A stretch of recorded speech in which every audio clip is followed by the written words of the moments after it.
Hello friends, welcome to our channel Udaya Sandra foods. Friends, ఈరోజు మన recipe వచ్చేసి సింపుల్ బ్రెడ్ ఆమ్లెట్ని ఎలా ప్రిపేర్ చేసుకోవాలో చూపించబోతున్నాను. వన్ టైప్ ఆఫ్ బ్రెడ్ ఆమ్లెట్ని ఆల్రెడీ పోస్ట్ చేశానండి. దాని యొక్క వీడియో లింక్ కింద డిస్క్రిప్షన్ బాక్స్లో ఇస్తాను. ఆ వీడియోని కూడా తప్పకుండా చూడండి.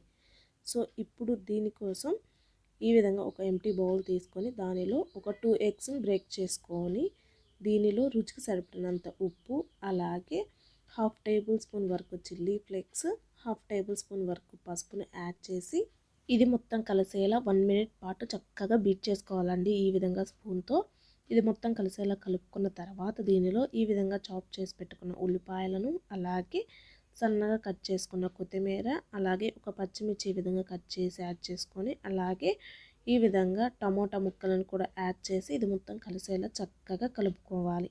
ఈ విధంగా ఎగ్ మిక్చర్ని ప్రిపేర్ చేసుకొని దీనిని పక్కన పెట్టుకొని మనం ఆమ్లెట్ చేసుకునే విధంగా ఈ విధంగా ఒక ప్యాన్ తీసుకొని దానిపైన 1 టేబుల్ స్పూన్ ఉండేటట్లుగా బటర్ని యాడ్ చేసుకొని ఇక్కడ ఫస్ట్ 2 బ్రెడ్ స్లైసెస్ తీసుకొని ఈ విధంగా ఈ బ్రెడ్ స్లైసెస్ని 2 సైడ్స్ చక్కగా రోస్ట్ చేసుకోవాలండి. నేను ఇక్కడ బటర్ యూస్ చేశాను కదా, మీరు ఆయిల్ అయినా యూస్ చేసుకోవచ్చు.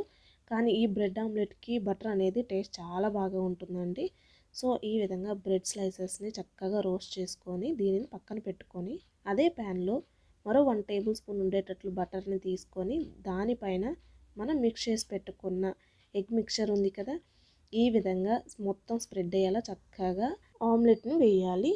ఇప్పుడు దీనిపైన మనం రోస్ట్ చేసి పెట్టుకున్న బ్రెడ్ స్లైసెస్ని ఇలా ఒకసారి ఎగ్ మిక్చర్ టచ్ అయ్యేటట్లు చేసి సెకండ్ వైపు టర్న్ చేసి పెట్టుకోవాలి. ఇక్కడ ఈ ప్రాసెస్ మొత్తం పూర్తిగా లో ఫ్లేమ్లో చేయండి, ఎందుకంటే ఈ బ్రెడ్ పెట్టే ప్రాసెస్లో ఆమ్లెట్ అనేది రోస్ట్ అయిపోతుంది, అంటే మాడిపోతుంది కదా. సో ఈ విధంగా బ్రెడ్ స్లైసెస్ని కూడా పెట్టిన తర్వాత ఇప్పుడు 1 టేబుల్ స్పూన్ వరకు లైట్గా ఆయిల్ని స్ప్రెడ్ చేసుకోండి. ఆల్రెడీ బటర్ యూస్ చేసాం కదా, సో అందుకోసం లైట్గా ఆయిల్ని స్ప్రెడ్ చేసి ఇప్పుడు దీనిపైన ఒక చీజ్ స్లైస్ని పెట్టుకోండి. చీజ్ స్లైస్ ఇష్టం లేనట్లయితే లేదా మీ దగ్గర లేనట్లయితే స్కిప్ చేసుకోవచ్చు. అది ఉంటే ఒక టేస్ట్, లేకపోతే ఇంకో టేస్ట్ ఉంటుంది. ఎలా అయినా చాలా బాగుంటుంది. ఈ విధంగా స్లైస్ కూడా పెట్టిన తర్వాత వీడియోలో చూపిస్తున్న విధంగా ఆమ్లెట్ని రోల్ చేసుకోవాలండి. ఇలా హోల్డ్ చేసుకోవాలి.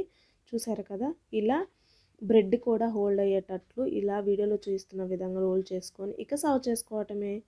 టేస్ట్ అయితే చాలా బాగుంటుందండి. 2 టైప్స్ ఆఫ్ బ్రెడ్ ఆమ్లెట్ని చూపించాను కదా, ఆ 2 కూడా ట్రై చేసి మీకు ఎలా అనిపించిందో, ఏది టేస్ట్ బాగుందో ఒకసారి కామెంట్ సెక్షన్లో కామెంట్ చేయండి. సో ఈ వీడియో నచ్చినట్లయితే లైక్ చేయండి, షేర్ చేయండి. మీకు ఇంకా ఎటువంటి రెసిపీస్ కావాలో కామెంట్ సెక్షన్లో అడగండి, తప్పకుండా చేసి చూపిస్తాను.